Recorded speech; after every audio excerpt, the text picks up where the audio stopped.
um pouco sobre questões organizacionais, corporativas, empreendedorismo. E hoje, para nossa alegria, né, a gente vai conversar com um empreendedor serial, um cara realmente que mostra para o que veio, né, um grande realizador. Começamos a entrar aí, Ronaldo Clay, grande amigo, prazer em revê-lo. Flávio Mikami, cara, mega empreendedor. Trocamos já a mensagem hoje cedinho, hein, Flávio? Legal, tô te acompanhando aí, hein? Nessas suas várias mudanças.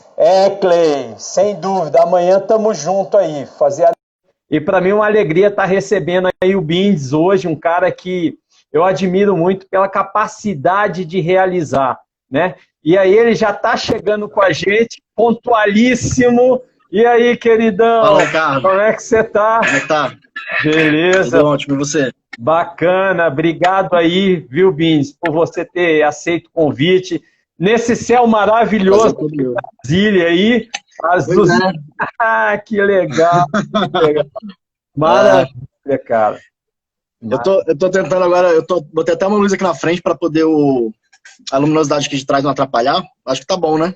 Tá ótimo, eu fiz a mesma coisa, viu, Bins? Botei uma luz. Você tá aí atrás também, agora que eu tô vendo. Botei uma luz, senão... aí atrás. Aí, ó, o Flávio Mikami, o Ronaldo, estão mandando um abraço para nós aí. Show. E legal, ter essa galera forte. E para mim vai ser uma alegria grande, Bins, porque essa semana eu tive trocando uma ideia com Jaime Araújo, amigo nosso aí também. Sim. Um cara que junto. Jaime é sensacional. Junto com você tá lá no Co-Founder, né? E eu falei assim, cara, vou fazer uma live. Eu fiz uns sábados para trás com ele, a gente tem trabalhado junto num projeto.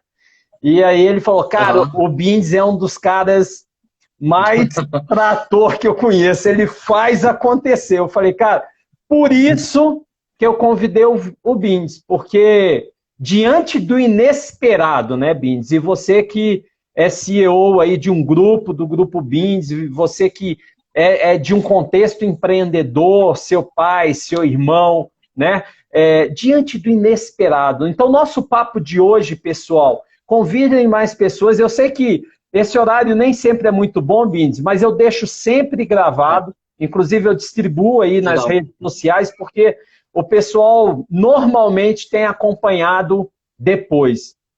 Porque é um horário... Eu vou salvar aqui. Se você puder depois me mandar, eu publico aqui no meu também. Vou te mandar, porque o meu propósito, Bindes, quando eu comecei uns 2 meses atrás com essa lives, é deixar um legado. Eu até brinco falando que os arqueólogos digitais de daqui a alguns anos vão escarafunchar e começar a ver esse conteúdo aí que fica por aí. Então, é mais nesse sentido. Legal. E eu acho que é um horário que, para o pessoal que eu tenho convidado, bem confortável, porque fica um sábado de manhã que dá para a gente adequar nossas agendas, que eu sei que são bem corridas. Me fala um pouco, Bindes, para a gente começar a aquecer, um pouco da sua história. Inclusive, a gente teve poucas oportunidades de estarem juntos, e as poucas que a gente teve uma troca muito respeitosa, muito amistosa, e te admiro muito por tudo isso. E eu soube como você, né, eu também fui filho de funcionários públicos, e logo cedo eu também fui funcionário público e saí logo cedo dessa área e comecei a empreender. E eu queria ouvir um pouco dessa sua história inicial, para que a gente possa daqui a pouco entrar no tema crucial, que muita gente me mandou até algumas perguntas prévias, porque eu sei que você... Tenho te acompanhado nas redes sociais, eu sei que você andou fazendo mudanças aí importantes para enfrentar esse momento. Então vamos lá, tá contigo aí, vamos ver como é que você pode nos falar um pouquinho da sua trajetória até a gente chegar nessa situação de hoje. Cara, primeiramente queria agradecer, né, o convite, é um prazer estar aqui contigo. Realmente, as poucas vezes que a gente esteve junto sempre foram muito boas. Eu lembro a primeira vez que eu fui atrás de você para a gente conversar sobre aquela startup lá atrás, que era a DevMind. Você sempre recebeu a gente muito bem, né? Enfim, cara, falando um pouquinho da minha história, eu comecei muito cedo, né, a empreender, né, cara? Eu, na verdade, comecei a trabalhar com 14 anos. Eu fui atrás de meio que de um emprego, bati na porta da da empresa de um amigo do meu pai, que na época vendia computador e fazia manutenção, e eu pedi para trabalhar lá, né? Então acho que foi aí meio que começou minha vida como empreendedor, já meio que trabalhando para os outros ainda, mas porque assim, eu tive a iniciativa e a proatividade de ir lá aprender. Isso daí lá na frente, quando eu fui me mudar para os Estados Unidos, me ajudou muito lá, porque eu cheguei lá já sabendo de informática, eu consegui um emprego lá, enfim. Eu vou entrar um pouquinho nessa história também, mas eu acho que começou lá atrás. Aí, com 14 para 15 anos, eu abri minha primeira empresa, que foi uma empresa de sonorização de eventos. Então, eu fui DJ, e aos 17, 16 para 17, já estava fazendo 3, 4 festas por final de semana. Então, foi meu primeiro empreendimento mesmo. Eu acho que foi aí que eu comecei, de fato.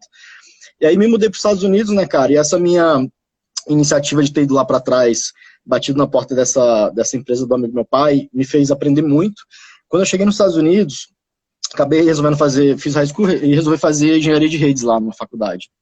E aí surgiu uma boa oportunidade para mim, cara. Eu virei diretor de tecnologia de uma empresa lá.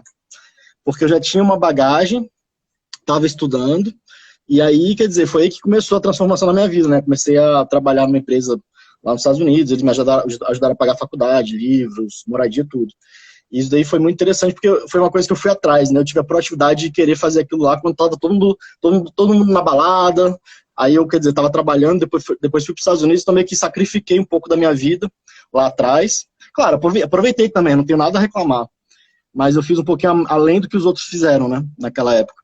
Eu acho que isso daí é um pouco do que diferencia, talvez, a pessoa que vai um pouquinho além, né? Que consegue ser um pouquinho mais bem-sucedido que as outras. Eu acho que esse passo a mais, né? Muito legal. Eu acho que meu início foi muito isso, assim, cara. Muito legal. E aí voltei, fiz faculdade lá, acabei voltando. E aí eu acho que foi o primeiro, acho que já tô até antecipando um pouco aí o inesperado, né?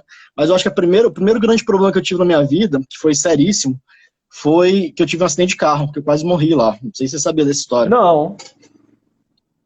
Eu com 20 para 21 anos, eu quase morri lá nos Estados Unidos.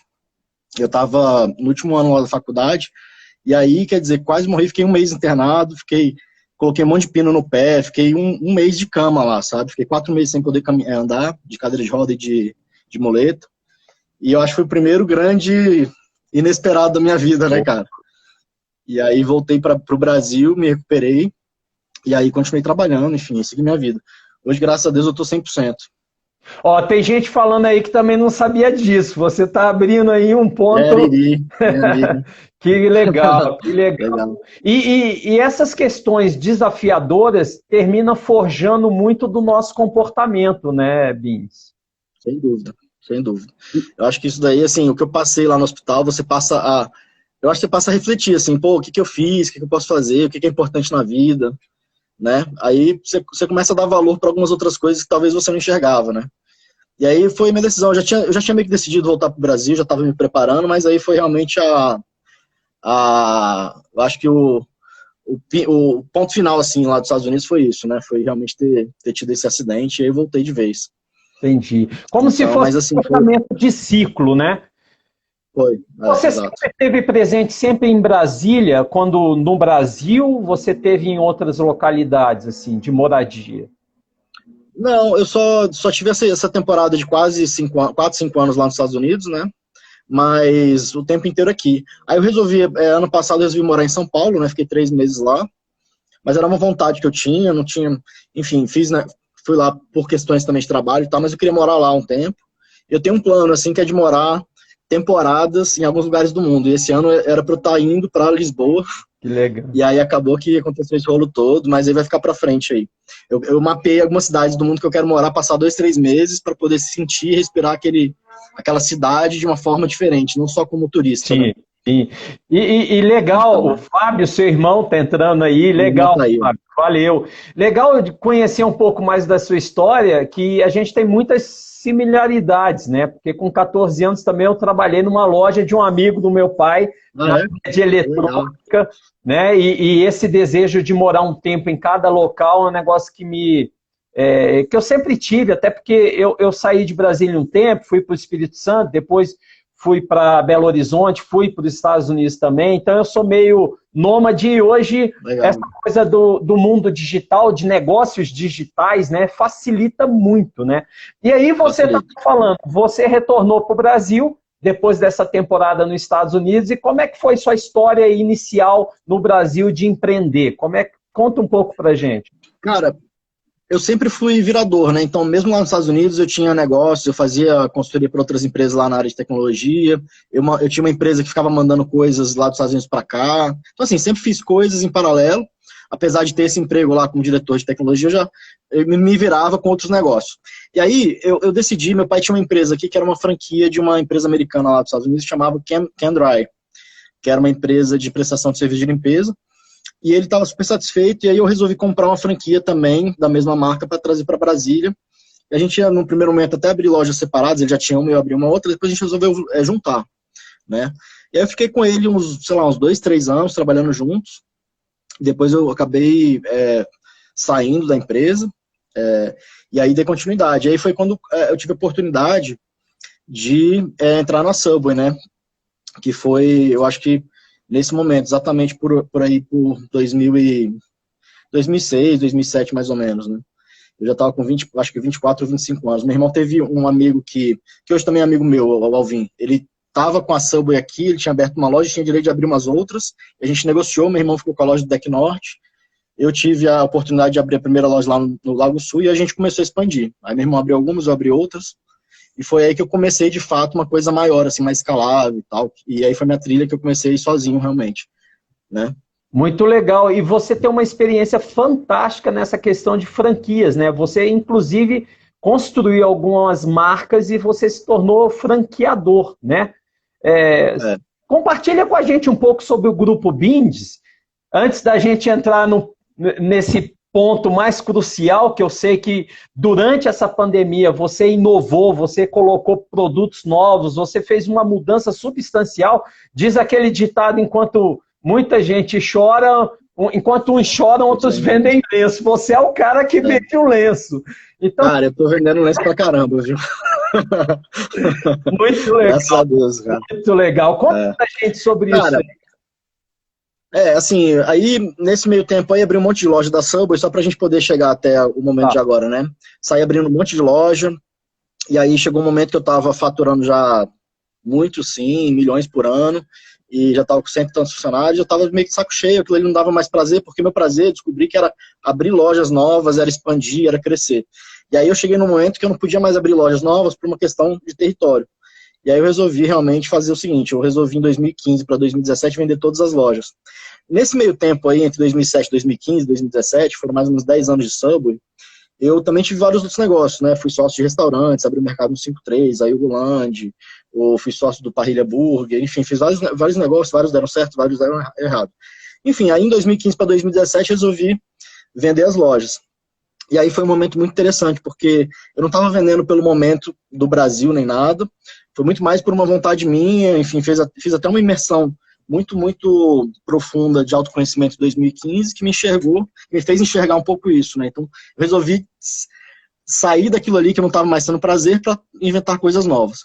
Eu vendi as lojas, e aí hoje, graças a Deus, é o que hoje me permite fazer as coisas que realmente eu gosto de fazer, né? E aí, assim, em 2014 eu tive a oportunidade de comprar a NutriFresh, eu ainda estava na Subway, comprei e aí comecei a fazer esse projeto de franqueabilidade, né? Hoje a gente tem 5 lojas, a gente até ensaiou uma ida para São Paulo, meio que pausou agora, a gente está até reavaliando outras possibilidades dentro da NutriFresh, que a gente vai fazer para expandir tudo.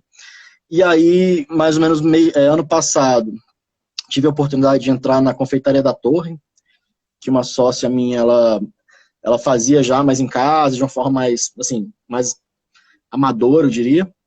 E aí a gente pegou essa empresa, formatou ela para poder crescer, né? E aí hoje a gente está em, acho que 7 ou 8 estados, a gente está com pastel de Belém, que é nosso carro-chefe, pudim de leite condensado, a gente está lançando agora o bolo no pote, está lançando o brigadeiro de colher, tudo congelado. E aí a gente entrou nessas grandes redes, tipo Pão de Açúcar, a gente está agora entrando no Carrefour, Big Box, Oba, enfim, essas redes a gente está entrando. E a gente está fazendo uma grande parceria com a Nestlé. A gente acabou de participar de uma grande auditoria por parte deles na nossa empresa. Legal. E a gente está em fase final de aprovação do uso do selo deles, da Nestlé, nos nossos produtos. Então isso daí também vai dar para a gente um novo impacto, assim, um novo boom de crescimento, porque eles vão conectar a gente com outras redes e tudo mais.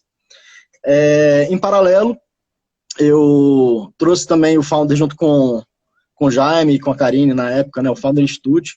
Isso foi, eu acho que 2017, né? Eu trouxe com ele, a gente hoje toca a maior pré-aceleradora, a maior aceleradora de startups em estágio inicial do mundo, né? A filial de Brasília, o capítulo de Brasília. Hoje estão eles estão acho que em 200 cidades do mundo, e aqui em Brasília a gente toca, né? Enfim, e aí assim, acabou que eu não consigo parar quieto, né? Então eu acabo me envolvendo em vários negócios. Aí em paralelo eu tenho um negócio de marketing digital também, né?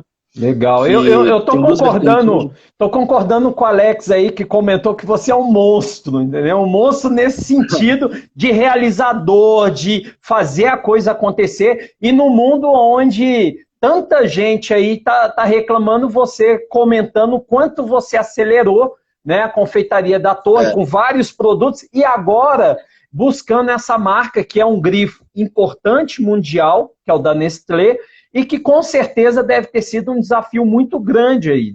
Deve ter que fazer um dever de casa muito intenso, né? Cara, a auditoria deles, o checklist deles foi absurdo. Aqui em Brasília não tem empresa que tenha isso. Algumas tentaram, mas não seguiram em frente. A gente seguiu e está na fase realmente final agora de aprovação. A gente tem uma estrutura uma indústria muito boa, assim, muito bem estruturada, então isso ajudou muito a gente também. Então meio que a gente já estava fazendo o dever de casa para chegar nesse momento agora. A gente focava muito em embalagem, sabe? A gente fez um negócio arrumadinho mesmo. A gente estava preparado para esse momento. Então, quando a Nestlé procurou a gente falou, olha, o que a gente tem aqui? Eles falaram, opa, isso daqui é bacana. Então, eles pegaram na nossa mão e a gente está indo junto.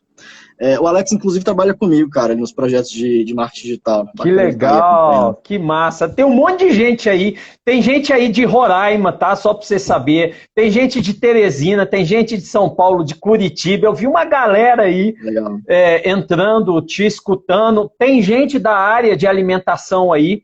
Inclusive, eu comentei com várias pessoas nas minhas redes que você tem essa pegada muito forte nesse segmento de alimentação, que é um segmento muito exigente, né? Porque a gente lida com a vida, né, das pessoas, com a qualidade do que a gente oferta.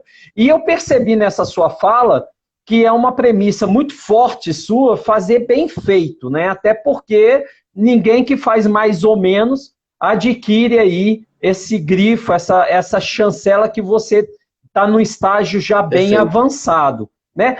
Fala um pouco para a gente o que te atrai tanto da área de alimentação e o que você acharia ou recomenda que fossem princípios que nortearam o seu negócio, o seu empreendedorismo e que você percebe que é recorrente em tudo que você abraça. Cara, essa paixão da alimentação, nem sei te dizer bem assim, eu acho que foi meio que caiu no meu colo essa oportunidade de entrar na Subway, e aí meio que surgiu, e aí eu meio que me apaixonei, assim, hoje eu gosto, engraçado que antes disso eu sempre falava, não, eu nunca vou mexer com alimentação, mexer com estoque, comida, perecíveis, né, uma loucura, e você vê, hoje meus maiores negócios são nessa área, mas realmente acabou que eu me apaixonei, né, eu tô até, uma novidade, eu tô criando uma marca nova, é uma marca que a gente vai tentar revolucionar o delivery de várias formas, e depois eu posso falar um pouquinho sobre isso, mas acabei que me apaixonei e não quero mais sair disso, né? Eu faço muita, não sei se você sabe, cara, mas eu faço muita constelação, né? Constelação empresarial, familiar, e aí semana passada eu fiz eu tava questionando se eu deveria ir para o marketing digital 100%, se eu deveria ficar na alimentação 100%, ou se eu deveria seguir os dois caminhos. E aí apareceu que eu deveria seguir os dois caminhos, que era o que eu tava querendo. E assim, aí respondendo a sua pergunta, o que eu acho que é o mais incomum, assim, cara, eu acho que é a vontade de crescer, de escalar, de fazer uma coisa diferente do que já existe, fazer algo mais, dar aquele passo além do que o outro está fazendo. A gente está aqui para fazer só mais do mesmo, assim, sabe? Eu acho que é fazer uma coisa diferente, né? Por exemplo, essa marca que eu te falei lá do delivery, a gente vai realmente tentar fazer uma coisa diferente que tá por aí, né? Aí pode ser no modelo de negócio, pode ser no produto, pode ser na escala, pode ser, sabe, mas dá para diferenciar de alguma forma. Que legal, cara. O pessoal aí, várias pessoas aí do Empretec, um abraço para todo mundo aí. Depois que eu assumi uma posição de CEO numa empresa, eu tive que deixar, né, de fazer essas facilitações, mas eu tenho muita saudade. E você trouxe aí um ponto, e aí você me provocou fundo, né, porque você deve saber que eu trabalho fundo com constelações, né, inclusive nessa posição hoje que eu estou numa empresa que eu assumi há um ano atrás, a gente fez um trabalho de constelações aqui no início do ano, fez com que a gente, inclusive, mudasse o nosso branding. Mudamos marca, mudamos tudo, porque a gente tem um foco importante no mercado americano e, coincidentemente, que eu não acredito em coincidência, depois de toda essa mudança desse trabalho de constelação, a gente tem acelerado, no meio dessa pandemia, uma série de ações, inclusive no mercado americano. Tá muito legal lá. Me fala um pouco, que eu não conhecia esse seu lado, Bindes. Eu estou descobrindo um monte de coisa hoje de você e vejo o tanto que a gente tem sinergia, cara. O Filipão chegando aí também, que legal. Tá em Belo Horizonte, entrando aí para te assistir aí.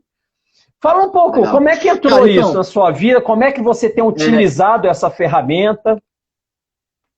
Em 2015, que eu fiz essa imersão, que foi bem profunda, chama Processo Terapêutico de Autoconhecimento.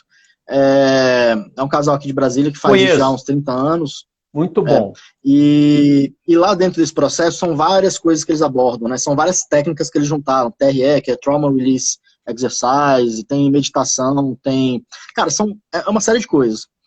Tem terapia em grupo, terapia individual, tem um monte de coisa. E aí uma das coisas era a constelação. Também. Eles têm uma pegada... É baseado no Hoffman. Isso aí. Que eu acho que foi a origem lá de trás, foi o Hoffman.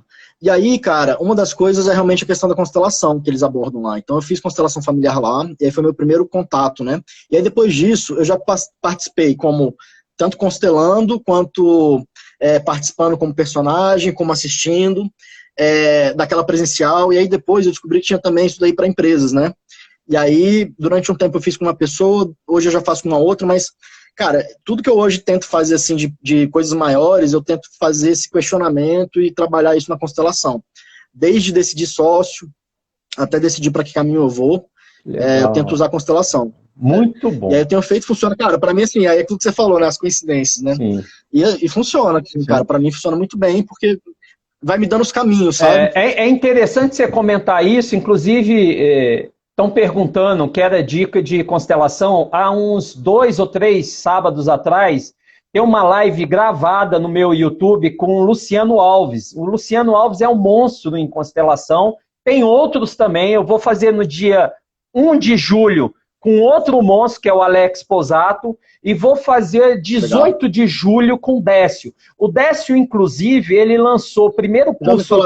o Décio lançou o primeiro curso de constelações empresariais no mundo digital. Começou agora recente. Quem quiser me fala que eu dou a dica. Eu vou te mandar a dica, Bindes, porque é um grupo muito forte. Legal. Inclusive o Décio trouxe para o Brasil uns anos atrás o conceito da complexidade, que é uma outra metodologia fantástica para você trabalhar com gente de alta performance. Depois a gente vai trocar figurinhas sobre isso.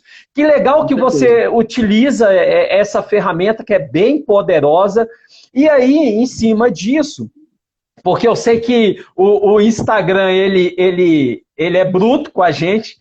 A gente tem mais uns 40 minutos, mas o tempo voa. E porque você é um cara mega especial e tem muita informação para passar, me fala um pouco, Bindes, como é que foi esse susto que foi geral e que ninguém estava preparado, porque nossos avós, bisavós, ninguém passou por isso, e você empreendendo, você com muitos projetos, com projeto até de fazer uma alçada aí para São Paulo e tal, e de repente vem essa questão da quarentena, da pandemia, que eu acho que a gente não tem solução antes de qualquer vacina. Eu acho que eu estava conversando ontem com um parceiro nosso dos Estados Unidos e ele falou que anteontem, só em Miami, 9.000 casos novos. Então, a gente não pode parar o movimento da vida, mas a gente tem que ter precaução e a gente tem que atirar e fazer as ações mais milimétricas possíveis agora. Me fala um pouco como é que você está dentro de todo esse contexto. Cara, eu acho que primeiro de tudo, assim, a gente tá no meio da crise, tá no meio do olho do furacão, isso daí é fato, e eu acho que é muito como a gente enxerga a situação, né? Então, eu sou muito otimista, cara, muito, assim, eu sempre acho que as coisas vão melhorar, vão ser boas e vai bombar. Eu acho que depois até dessa crise a gente vai ter um boom de crescimento, a gente que eu digo o país, né? E aí eu sempre vejo, então, um copo meio cheio, não meio vazio. E assim, no meio dessa crise toda, a gente tá lançando novos produtos, né? A gente acabou de lançar o pudim, está sendo um maior sucesso. A gente vai lançar o bolo no pote esse mês. A gente está, por exemplo, com a empresa de infoprodutos. A gente está fechando o terceiro contrato agora. A gente está lançando pessoas novas. Na empresa de marketing digital que eu faço para redes de varejo, fechei novos contratos. Assim, na verdade, eu nem estou aguentando a demanda. Então, estou atuando com algumas redes de muitas lojas, inclusive. Estou fazendo toda a estratégia de marketing digital deles, estou fazendo consultoria, mentoria. Assim, a vida não parou, na verdade, eu acho que, por incrível que pareça, essa crise foi acelerar. Por quê? Eu acho que eu já estava no trilho ali, eu já estava fazendo o dever de casa e eu já estava me preparando para esse momento. A NutriFresh, por exemplo, que é a nossa rede de congelados, está batendo recorde de vendas. Então, assim, eu estava com o produto certo, com o marketing digital já totalmente azeitado. O marketing digital, eu acho que eu trabalho com marketing digital desde 2013, apesar de que eu comecei a divulgar mais isso nesse último ano, né? Foi quando eu fiz o primeiro curso lá do Érico Rocha. O Érico Rocha ele nem era conhecido, né? Isso 7 anos atrás, foi a primeira turma dele, e foi aí que eu comecei a me iniciar nesse mundo. Eu usei muito marketing digital nas minhas empresas, durante esses anos todos, e agora que eu estou fazendo para outras, né? Então, assim, o marketing digital, acho que ele me preparou para estar agora no lugar certo, na hora certa e preparado. E aí a gente está tirando, acho, proveito disso. Quem não estava preparado, em termos de caixa, de conhecimento, já estava pensando fora da caixa, está ficando para trás. É o que eu digo, não é o Covid, não é a pandemia que está matando essas empresas. Eu acho que elas já estavam morrendo aos poucos, elas não estavam se reinventando, não estavam gerando inovação, elas estavam paradas em vários sentidos, não só no marketing digital de divulgação nem nada. Lançamento de produto, várias coisas. Eu acho que muitas empresas já estavam indo ladeira abaixo, e eu acho que o Covid foi o último suspiro. Claro, eu acho que, estou generalizando, tá? Não é sempre, não, acho que algumas empresas estão sofrendo muito com o Covid, estavam indo bem, mas vão sofrer, claro, tipo, restaurantes estão sofrendo muito, o delivery não está segurando. Enfim, hoje, cara, eu não digo assim, eu vou te falar assim, não tem nenhum negócio meu que foi afetado negativamente, graças a Deus. Mas eu acho que foi muito mais um preparo nosso, a nossa forma de enxergar o mercado, né? Que é de forma otimista, que vai crescer, vai melhorar, e, enfim, é isso que está deixando a gente realmente otimista. Eu acho que é a forma como a gente está enxergando a situação. Muito legal você comentar isso, e eu concordo plenamente. Eu estava até comentando, o pessoal falou, Ricardo, exatamente os dias antes de deflagrar aí a quarentena, você estava mudando o brand de uma empresa. Como é que está isso, né? Como é que foi isso? Eu falei, cara, para mim foi um time perfeito, porque termina que a gente conseguiu ajustar uma série de coisas, enquanto todo mundo preocupado com a crise, a gente lançou e fomos ajustando vários pontos dentro da nossa estratégia. E isso que você comentou, que eu acho que é mais importante. Da mesma forma que você, a gente aqui estava fazendo o dever de casa. Isso ficou muito claro, né? E eu brinquei com o pessoal e falei assim, caramba, ainda bem que veio essa coisa em 2020, porque até 2019 eu estava ajustando muito a máquina, e eu lembro que em dezembro a gente parou toda a empresa para implementar métodos ágeis, que a gente já estava numa onda de métodos ágeis, mas a gente não tinha instituído dentro da cultura, né? E eu lembro que a gente parou ali uns dias, toda a empresa, requalificamos todo mundo, criamos todo um ambiente tecnológico para isso. Então, quando deflagrou, poxa, todo mundo para casa, a gente já estava muito bem estruturado, muito bem estruturado. Inclusive, perfeito, lançamos no nosso produto agora uma parte também de gamificação para gerar engajamento dessas pessoas que estão em home office. Então, eu acredito muito no que você falou de quem estava fazendo o dever de casa, cara, estava pronto para isso. Eu lembro na época da alta inflação, né, Bins, que o pessoal falava assim, para que planejar no Brasil se a inflação está 200%? Eu falei, cara, quem melhor está preparado? Quem planejou e veio inesperado ou quem nunca planejou e tudo é uma surpresa, né?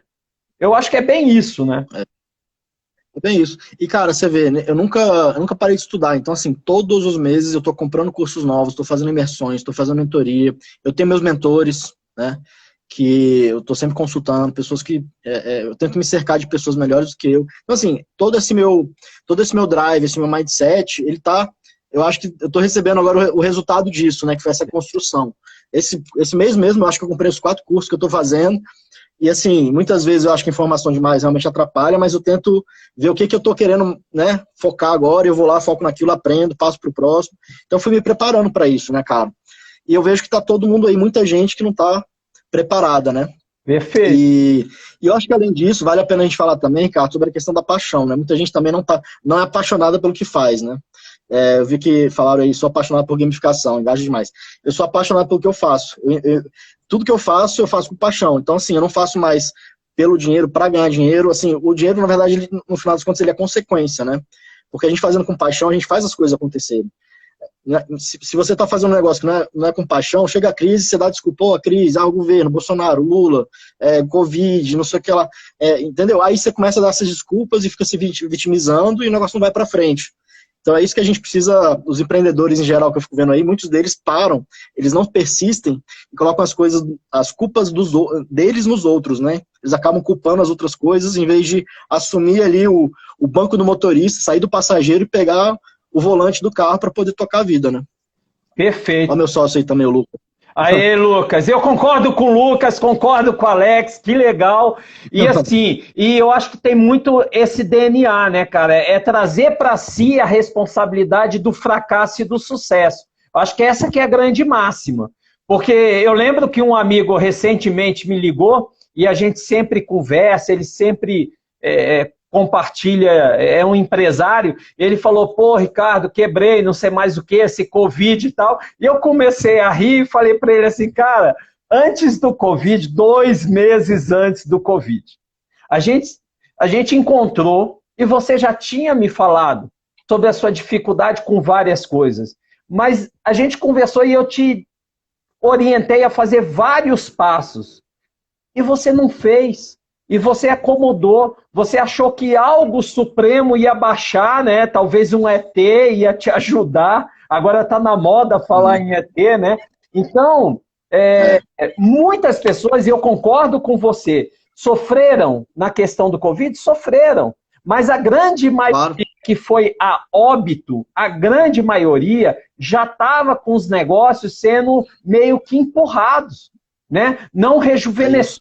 Eu lembro aqui, aqui onde eu resido, no bairro que eu resido, logo nas primeiras semanas, eu vi determinados supermercados, padarias, etc., se reposicionaram.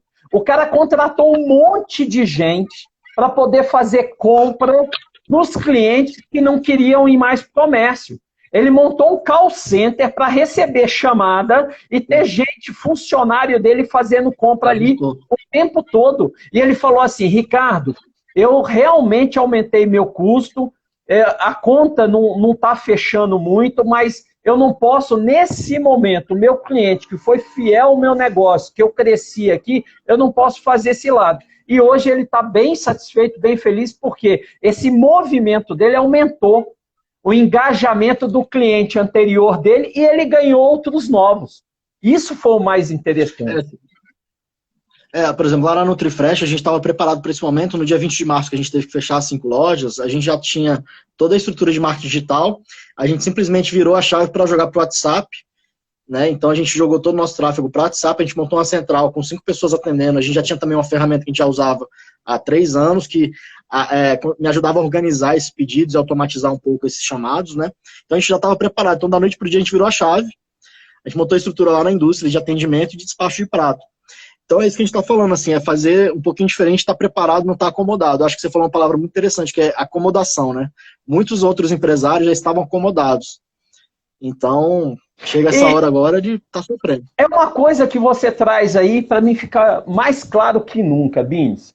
De alguma forma, e eu acredito, né, na sabedoria do universo, o universo já estava falando para a gente que os negócios em algum momento ia ser digital, né? Que as coisas estavam já acontecendo digital, né? As pessoas que estavam vindo fazendo esse dever de casa, elas tiveram menos problema que a grande maioria.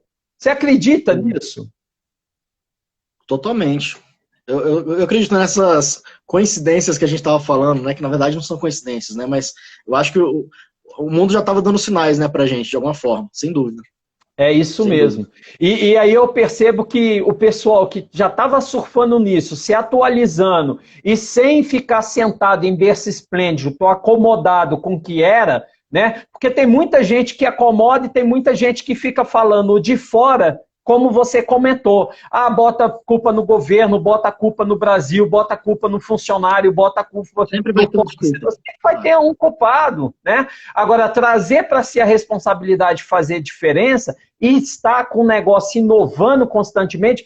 E é interessante que você tem essa característica, né? Você é uma pessoa inquieta, você está sempre inovando e sempre fazendo algo mais, né?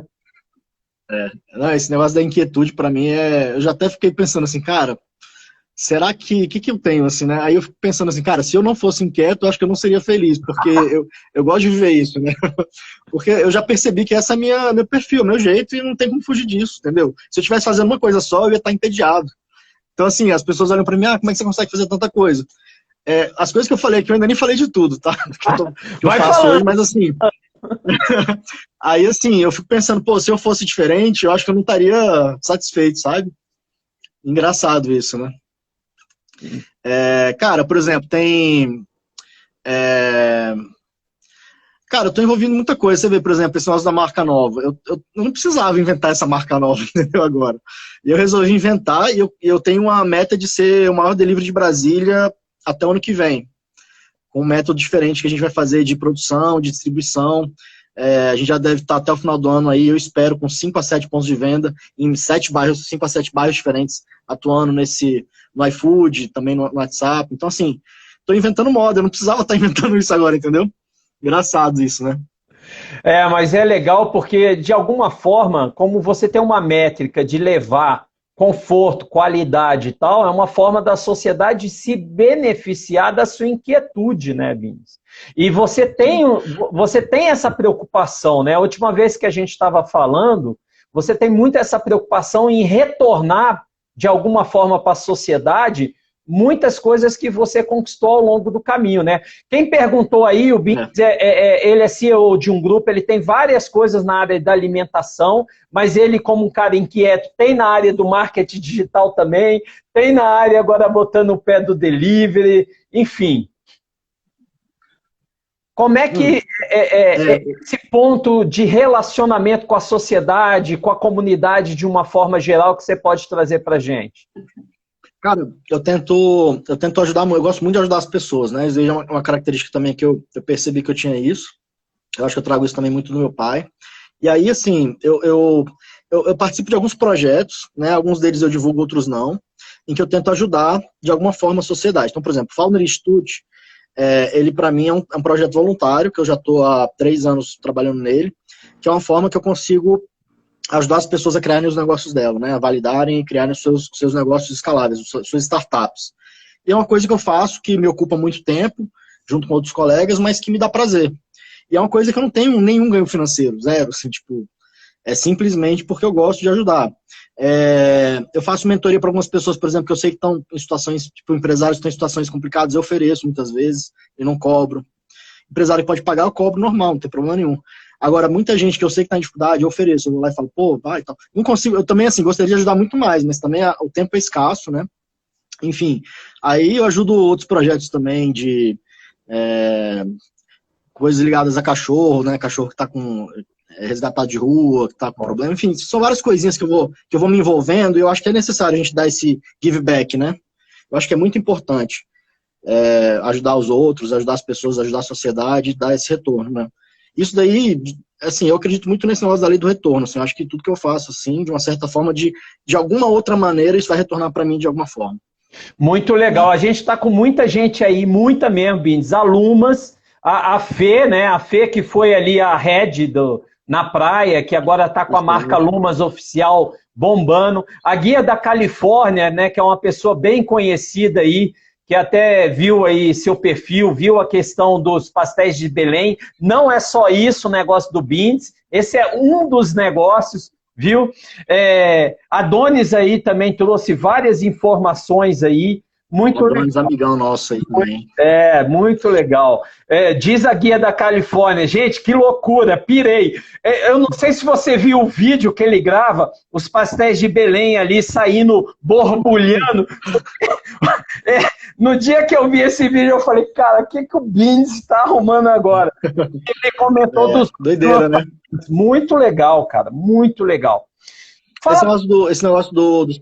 pode falar. Fala pra gente aí, se fosse para você dar uma sugestão para quem hoje está com várias informações, com muito conteúdo na cabeça, porque o que não falta mais é informação, né, Beans?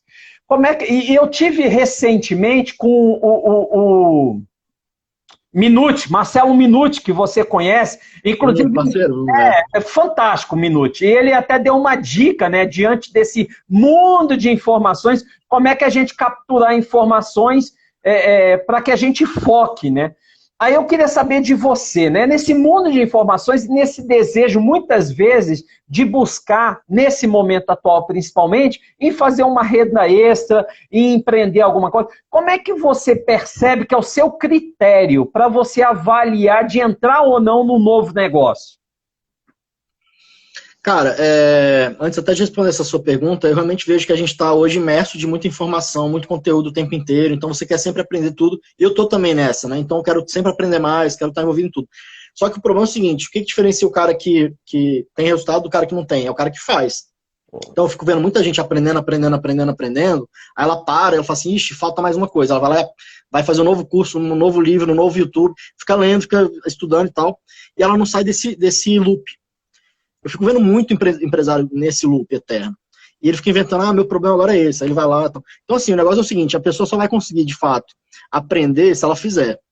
Ela só vai saber o que ela precisa aprender mais se ela realmente estiver fazendo. Porque senão ela fica sempre naquela masturbação cerebral, de ficar assim, será? E aí fica aquela loucura, então ela fica perdida. Então, acho que a primeira coisa que eu dou dica é de realmente parar tudo e fazer. Né? E eu fico nessa loucura de querer aprender mais, mas eu tô sempre aplicando também. Eu não fico parado, porque a informação demais, realmente ela faz a gente ficar paralisado. Eu acho que isso é um grande problema, né? Eu acho também, cara, que assim, eu acho que menos é mais, então as pessoas também, elas ficam querendo controlar tudo, planejar tudo e tal. Muitas coisas minhas eu faço com pouco planejamento, eu vou meio que trocando a roda do carro com o carro andando, e as pessoas não, elas querem planejar tudo e tal, e cara, não existe planejamento, assim, eu acho que até um cara de planejamento, Jaime também, eu acho que é necessário, você ter um plano, né, um planejamento básico, mas não adianta você querer saber os detalhes lá no penteiro da coisa, porque, cara, não vai acontecer, não existe planejamento que é 100% fiel ao campo de batalha, né? Planejamento nenhum resiste ao campo de batalha, né? Tem essa frase que eu gosto muito. Então, acho que é planejar menos e fazer mais, né? Então, e menos é mais, cara, assim, realmente eu acho que eu tento, tudo que eu vou fazer na minha cabeça, eu penso assim, cara, como é que eu consigo fazer isso de forma mais simples, mais prática? Eu tenho muito isso na minha cabeça. Perfeito. Porque as pessoas realmente ficam tentando complicar demais, elas fazem as coisas de forma complexa. Eu falo, cara, só faz isso. E muitas vezes tem também, as pessoas têm barreiras invisíveis na cabeça delas, né? Eu fico vendo muito isso nos empresários, em pessoas que querem empreender. Mas elas inventam desculpas e cara, não tô julgando, não tem certo nem errado, tá? As pessoas são assim, eu sou assim, você é assim, todo mundo é assim. Só que se você não parar para enxergar, aí como é que você pode enxergar? De repente pedindo uma mentoria para alguém mais experiente que você, alguém que já chegou lá onde você quer chegar, alguém que tem já resultado, para falar, cara, qual que é o caminho? Porque senão as pessoas ficam bloqueadas muitas vezes, com coisas que nem... É aquela história, né? 99% das coisas que a gente acha que vai acontecer, nunca acontecerão. E a gente fica nessa doideira de achar que vai acontecer, e não acontece. Então, se a gente conseguir se desligar disso, se desapegar disso, você passa a fazer coisa o tempo inteiro, né? Então, acho assim, uma palavra que eu gosto muito, na verdade, duas palavras, é persistência e resiliência, né? A persistência, realmente, eu acho que é o que diferencia o cara que vai ter resultado do cara que não vai, porque qualquer tapa na cara que ele receber durante a jornada empreendedora dele, se ele desistir, o cara do lado não vai desistir e vai chegar lá, né? Porque não tem outro caminho, o caminho não é fácil, a jornada não é fácil, não existe jornada fácil. Então, se você não conseguir persistir, resistir, né, ter essa resiliência, você não vai conseguir. Perfeito. Né? Então, eu tenho isso muito claro na minha cabeça, assim, da persistência. Também, claro, saber o momento de sair, né, de parar. Eu já tive vários momentos que eu tive que parar e sair e tal, mas assim, você tem que ter isso claro na sua cabeça, né? Se você deve persistir ou se deve parar. Então, acho que são essas dicas aí que eu fui meio que criando, assim, meio que um quebra-cabeça, que eu fui vendo que essas coisas aí são o que realmente fazem a diferença. Uma coisa também que eu gosto muito, eu acho que é o que faz a diferença também no dia a dia nosso, como empresário, é a questão do relacionamento. Eu não estou falando do relacionamento da gente conhecer muita gente, não, e ter um networking grande, não. Isso daí também. Mas o relacionamento entre as pessoas é o que realmente vai fazer a diferença na construção de um negócio. O relacionamento de você com o seu empregado, de você com o seu cliente, você com o seu fornecedor, você com o seu investidor. Porque as pessoas eu fico vendo muitas vezes que não dão certo, elas estão sempre putas com o outro, irritado com o outro, aí querendo ficar de birra e tal. E eu também sou assim em vários momentos, eu fui aprendendo muito com isso, ainda sou assim, mas cada vez menos eu tento tirar esse problema da minha vida. Então, tentar enxergar as coisas sempre do lado positivo, né? Tipo, não revidar, não querer ficar com aquela birrinha, aquele negócio, porque isso daí vai destruindo as relações. Perfeito. Né? Funcionário, às vezes, você tem que entender, ter empatia de se colocar no lugar do outro, entender também como é que o outro está pensando, para poder você enxergar, né? Então, assim, você vê, por exemplo, teve um funcionário meu, que, eu vou lembrando das histórias que eu vou contando, tá? Funcionário meu que teve problema com o bebezinho dele, que tinha acabado de nascer, nasceu com algum problema no esôfago, eu acho que não tinha conexão daqui com a parte do estômago, alguma coisa assim, era um problema grave. Bebezinho de 1 mês na UTI, então, aí como é que um cara desse trabalha? Os caras desses não trabalham. Eu falei, bicho, era o meu gerente da indústria lá, o Alexandre. Eu falei, cara, vai pra casa e vai cuidar da sua família. Não interessa a empresa. Agora você tem que cuidar da sua família, porque você sem a sua família, você não serve aqui, você não vai conseguir render aqui. Então, ele ficou 3 meses, eu paguei salário para eles 3 meses, sabe, ele não me deve nada, tá lá, porque ele tinha que resolver o problema da família dele. Se fosse outro, eu fico pensando, né, se fosse outro empresário, o cara, porra, não tá vindo trabalhar, vai ficar lá com a família dele, não dá atenção aqui pro trabalho e tal, como é que você consegue ter esse cara do seu lado ali, né? Ele tá comigo já tem muitos anos. Então, assim, são pequenas coisas, relacionamento com sócio, cara, eu fico vendo assim, eu já tive muito problema com sócio, cada vez mais eu vou aprendendo como identificar um sócio bom do ruim. Então, assim, você tem que ver se o cara não é um cara briguento, você tem que começar a perceber esses sinais, e o relacionamento, no final das contas, é o que vai fazer a diferença. Eu gosto muito de contar histórias. Se você tá andando na rua e alguém vira pra você e fala, seu filho é da puta, do nada, chega pra você e te xinga, o que você faz? Você pode pegar uma arma, atirar ele, matar o cara, você pode andar reto e simplesmente ignorar. Então, assim, o cara que ignorar é o cara que vai se dar bem na vida, porque o cara que quer revidar sempre, quer brigar, quer não sei o que lá, né, esse cara vai ter problema. Então, assim, essa questão de tudo que eu tô falando aí, o relacionamento, eu vejo que ele é o diferencial do que faz muitas vezes a pessoa dar certo da pessoa que vai dar errado. Perfeito, e eu acredito também, né, você trouxe aí, lá no começo da live, chegou muita gente depois, vale a pena, pessoal, rever desde o começo, porque o Bins comentou várias questões, inclusive questões de gente que conhece ele há muito tempo, que ele falou que não sabia, que o Bins falou aqui na live. Essa questão sua, né, do autoconhecimento, né, eu percebo muito essas birrinhas que muitas vezes a gente já passou por isso, tem muito dessa criança emocional, né, que cada um de nós somos em algum momento, né? Mas quando a gente trabalha essa questão mais emocional e se aprofunda nisso e começa a ter essa postura mais empática e você deu um exemplo aí, né, do cara xingar e tal, eu brinco dando um outro exemplo que eu falo assim, cara, se alguém chegar para você e falar assim, pô, tu é um burro, né? Você pode ter 2 reações. Ou se você, em algum momento, dentro de você, se sentir um burro, com certeza, nesse momento, você vai revidar. Porque você atingiu a sua raiva. Tá? E é uma raiva interna.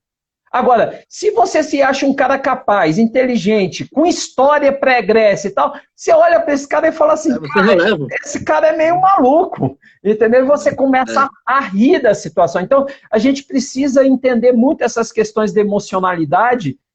Inclusive, nessa gestão da complexidade, Bins, a gente fala em 4 elementos. Um dele engajamento, outro dele conhecimento e habilidade, outro é equilíbrio emocional. E o 4º e o último, capacidade cognitiva. Então tem muito a ver essa questão emocional com toda essa mudança aí. Você percebe isso, não? Sem dúvida. Cara, quando eu falo esse negócio do relacionamento, tá totalmente ligado à questão emocional, né? Você tem que estar bem, você tem que estar resolvido, você tem que...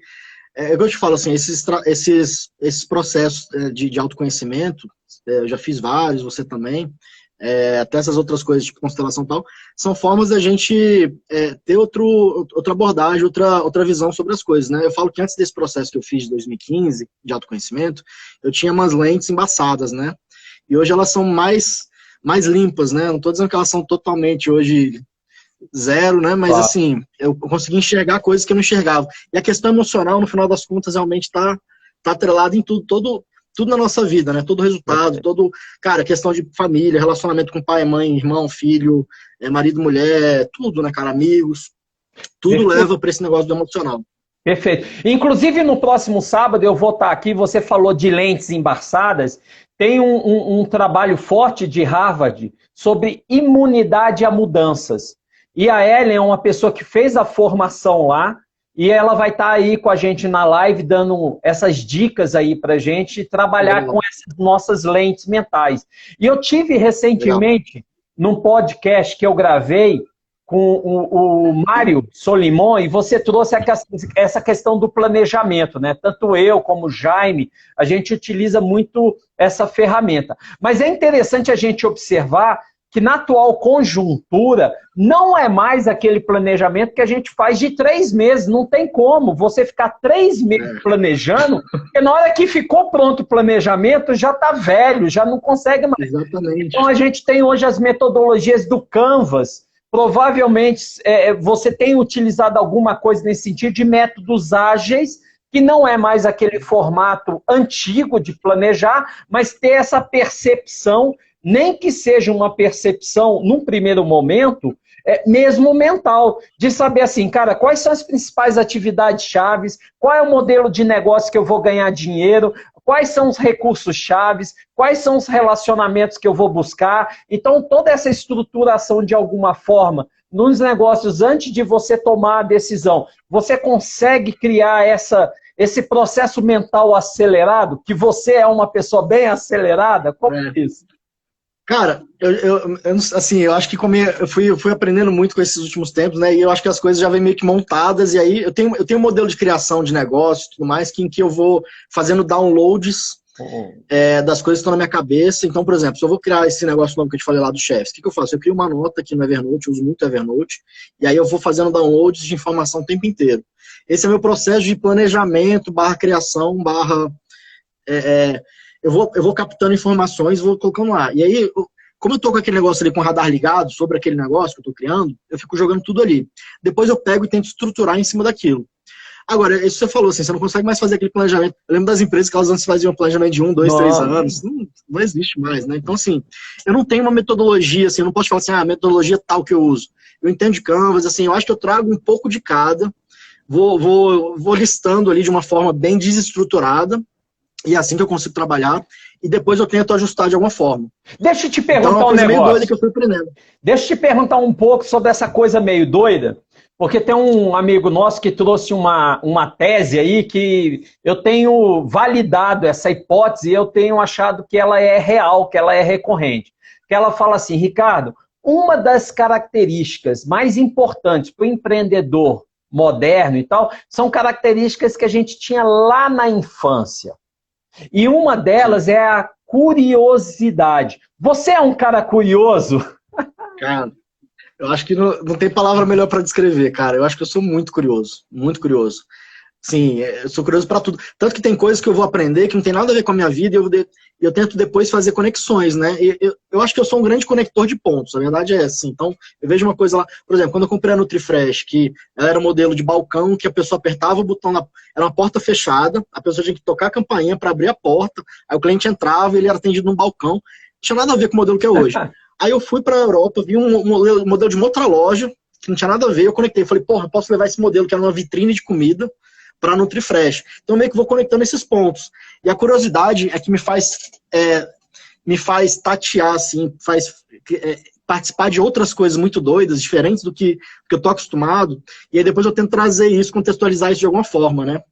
Então, acho que a curiosidade, realmente, você matou aí. Eu acho que a curiosidade acho que é uma coisa que me ajuda muito no meu dia a dia como isso como é legal. A gente acabou de entrar aí, eu quero registrar isso, porque é muita gente que entrou, mas o Driving, cara, o empreendedor de Brasília, que pegou um estacionamento do aeroporto e montou um Cine Drive para esse momento. E ele está cobrando ingresso por carro para você curtir um cinema dentro do carro, no conforto, com todo o distanciamento, com toda a infraestrutura. Sensacional, né, Bindes? É a questão da criatividade a serviço de uma necessidade, né, tão premente. Estava vindo aqui para o escritório para fazer essa live, eu vi uma fila enorme no Parque da Cidade de carros. Por quê? Mais outra criação, né, da feira de orgânicos e de produtos, né, que os produtores estão trazendo direto para esses estacionamentos vazios e fazendo drive-thru com toda a segurança para servir a comunidade. Pessoal, tem muita possibilidade de, com criatividade, ousadia, inovar e ir em frente. É por aí, não é, Bindes? É por aí. E, cara, e é que eu falo assim, eu testo muita coisa, né? Sem medo de errar. Porque, assim, eu acho que a gente, quem não testa muito, acerta pouco, né? Então, eu testo muito, erro muito, mas também eu acerto muito. E tem gente que fica parado, não quer fazer nada, não quer testar nada, não quer... Você vê, essas duas ideias aí são maravilhosas. E você consegue fazer um cinema de uma forma relativamente barata, porque você não precisa comprar o equipamento. Você aluga o equipamento, testa lá, vê se funciona, valida. Deu certo, constrói seu próprio telão lá, sei lá, compra um, né, tal. Então, hoje em dia, você também, com esse mindset, uma coisa que eu uso muito também, Ricardo, esse negócio do MVP, né, que eu trouxe lá do mundo das startups, né, de você testar as coisas de forma barata e rápida. Perfeito. Colocar no mercado rápido. E no primeiro momento, os testes, muitas vezes, eu digo assim, eles não são para ganhar dinheiro, assim, você tem que testar para ver se funciona. Né? Esse negócio do cinema, por exemplo, eu achei maravilhoso, assim. E eu acho que se der errado, vamos supor, não deu certo. Pô, o cara gastou provavelmente, tá? Tô chutando aqui muito pouco, né? Eu imagino. Eu não fui lá, tô até querendo ir lá pra conhecer. Mas é uma ideia maravilhosa. E você vê, cinema é uma coisa que não vai voltar tão cedo. Festas já estão tendo também festas nesses estacionamentos de cinema, né? Eles estão fazendo até eventos corporativos. Recebi até uma mensagem lá do Guto, acho que o Guto tá fazendo lá do aeroporto. Aí ele falou, cara, a gente tá fazendo aqui eventos corporativos, festas, né, comemorações, quer dizer, nesse modelo de todo mundo no seu carro ali, com o telão na frente. Eu vi teatro, o pessoal lá do grupo G7 está fazendo teatro também nesses cinemas, quer dizer, o cara pega, o cinema ele tem um palco, né, então você fica ali no carro, como se fosse um teatro normal, só que você está no seu carro, né, muito interessante isso. Perfeito. Eu acredito até que a pandemia veio, primeiro, para movimentar a humanidade, né, porque eu falo que é um freio de arrumação, porque a gente estava indo em encontro ao abismo, em uma velocidade acelerada e que em algum momento ia dar um pânico geral, porque a gente estava destruindo todos os nossos recursos num nível que não dava para renovar, né? Então, acho que a primeira coisa foi esse ponto. Segunda coisa, essa questão do modelo que precisa mudar, porque a gente precisa tirar carros da rua, a gente precisa baixar o consumo, a gente precisava fazer um monte de coisa. Então, de certa forma, né, hoje, por exemplo, o tanto de comemorações que a gente está tendo via ferramentas como essa, né, de contato e tal, que a gente está tendo com a família e aí por diante. Talvez até a gente está tendo mais contato hoje com as pessoas do que antes, em meios digitais, né? Eu já vi casamentos, aniversários, incrível, né? Quando é que você imaginaria isso 4 meses atrás? Não tinha como. Ah, vou assistir um casamento pelo Zoom, vou fazer uma festa de aniversário, cada um na sua casa, cantando parabéns com um bolo lá. Quer dizer, não entra na cabeça de ninguém isso, né? Você vê, eu faço reuniões hoje, por exemplo, com o Zoom, eu já mexo com o Zoom tem uns 2, 3 anos, né? E aí hoje, pô, eu faço reunião com uma senhora, que é dona de uma rede, né, que ela é minha cliente hoje, e ela tem 70 anos, ela já usa o Zoom normalmente. Ela nunca usaria 2, 3, 4 meses atrás uma ferramenta dessa. Então, assim, essa pandemia também deu esse sacode que você falou no mundo e fez as pessoas que eventualmente não usariam jamais, por exemplo, um iFood, um Zoom da vida, assistir uma live, quer dizer, 4 meses atrás, provavelmente metade do mundo nem sabia que era uma live. Então, assim, deu essa sacudida. Nós temos 1 minuto, queria que você fechasse e de antemão já te agradecer muito a sua disponibilidade, vai ficar gravado, pessoal. Quem não começou do começo, começa que vale a pena, muita informação relevante. Tá contigo aí, Bindes. Cara, eu acho que eu queria só te agradecer aí pelo bate-papo, é sempre um bate-papo gostoso aí contigo. Espero que eu tenha ajudado de alguma forma aí as pessoas que vão assistir essa live, acho que estão assistindo aqui. Agradecer também quem tá aí, né? Vários amigos, várias pessoas que estão aqui escutando a gente. E, cara, assim, eu realmente gosto de bater esse papo e tentar ajudar e falar um pouquinho da minha vida e ver como é que eu consigo ajudar outras pessoas com as experiências que eu tive, né? Então, pra mim é um prazer. Fantástico, pessoal, 10 segundos, acabando, vale a pena começar lá do início, quem não viu do início, muitas dicas, Gabi tá aí, um abraço para